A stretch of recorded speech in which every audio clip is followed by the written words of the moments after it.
Hello everyone, wherever you are.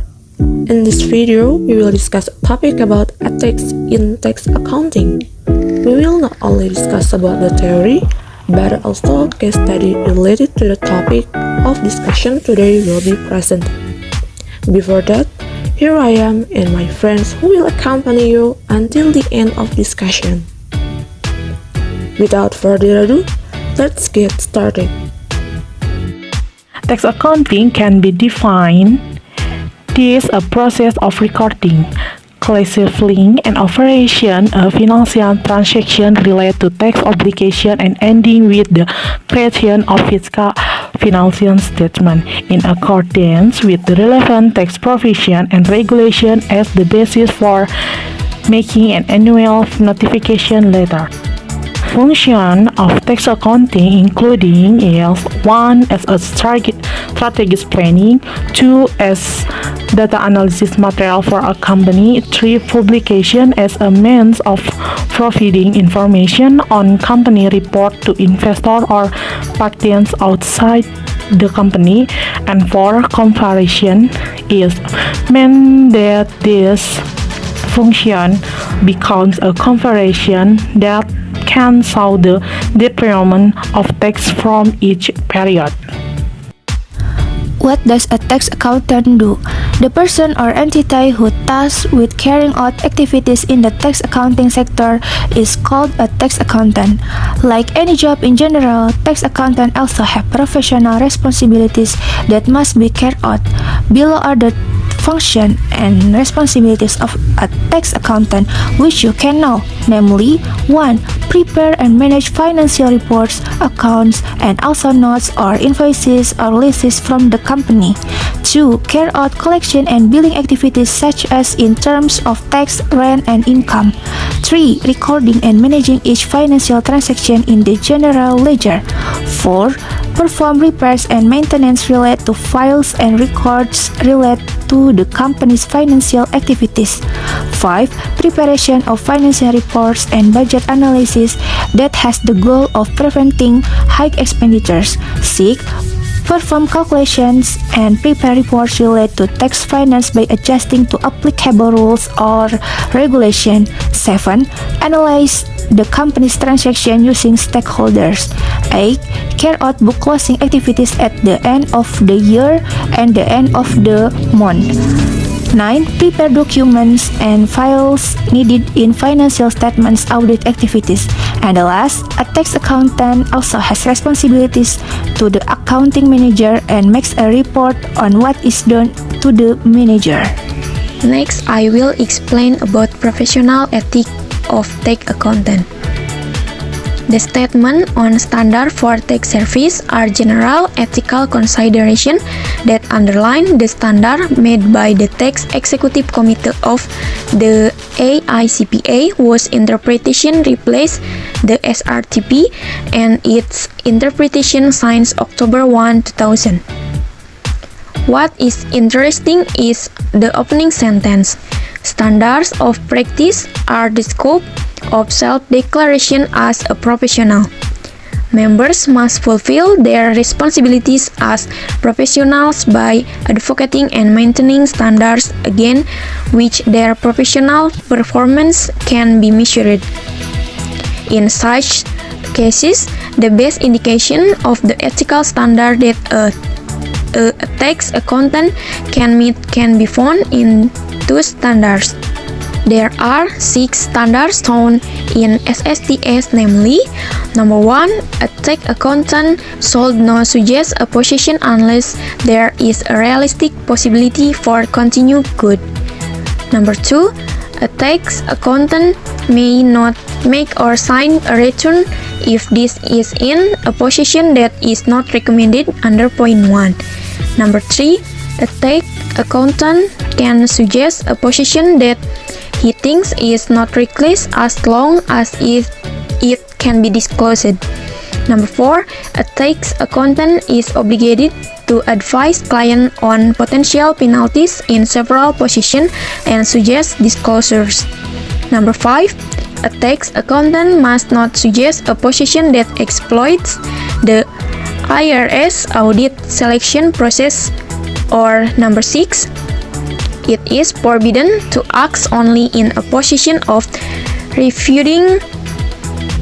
According to these standards, it is unethical to capitulate a client request to reduce the client actual tax liability, because when you sign a return, you are certifying that the return is true, correct, and complete. If you sign, it means you are involved in a lie. Let's move into the case study analysis section. Don't forget, in the past, in Indonesia, there is a term tax mafia given to Gayus Tambunan. So, why do you think he was dubbed the tax mafia, and how did the tax scandal actually happen? We will discuss every single one point of the scandal. Okay, I will explain about violation of professional ethic principles in Gayus Tambunan tax embezzlement case. This Gayus bribery case is one of the largest bribery cases that has ever occurred in Indonesia, involving many other important roles and community figures. He is said to have an account with a balance of 25 billion rupiah along with a luxury house he got from embezzlement of funds. This looks very suspicious because of his salary. Gayus as a tax employee is only 12.5 Indonesian rupiah million amount. This anomaly caused state officials with an interest in cracking down on corruption to investigate him. Apart from embezzling these funds, Gayus is also suspected of receiving bribes from several parties. Actually, the Gayus case cannot be declared a tax criminal case because this case has no connection with the taxpayer's tax return. But still, this case is closely related to the tax case, where Gayus commit the crime in the taxation environment. From this case, Gayus was charged with several articles, namely: First, Article 18 of Law Number 31 of 1999 about eradication of criminal act of corruption. Second, Article 5, Paragraph 1.a Number 31 of 1999 about criminal act of corruption. Third, Article 6, Paragraph 1.a Number 31 of 1999 about criminal act of corruption. And the last, Article 22, Number 31 of 1999 about law on corruption crimes. Next, I will explain about violation of professional ethics in the case of Gayus Tambunan. First, the principle of responsibility. Gayus doesn't have a professional attitude. This is evidenced by Gayus accepting bribes and tax violation. He was proven to have harmed the state of much as 1700 million and abused his power by committing various actions of fraud. Second, the principle of justice. Gayus doesn't prioritize justice for explained in the course of legal proceeding against him. Gayus maintained to give bribes to judge to facilitate the trial process. Third, the principle of autonomy. The authority that Gayus had was not experienced in accordance with her proper code of ethics.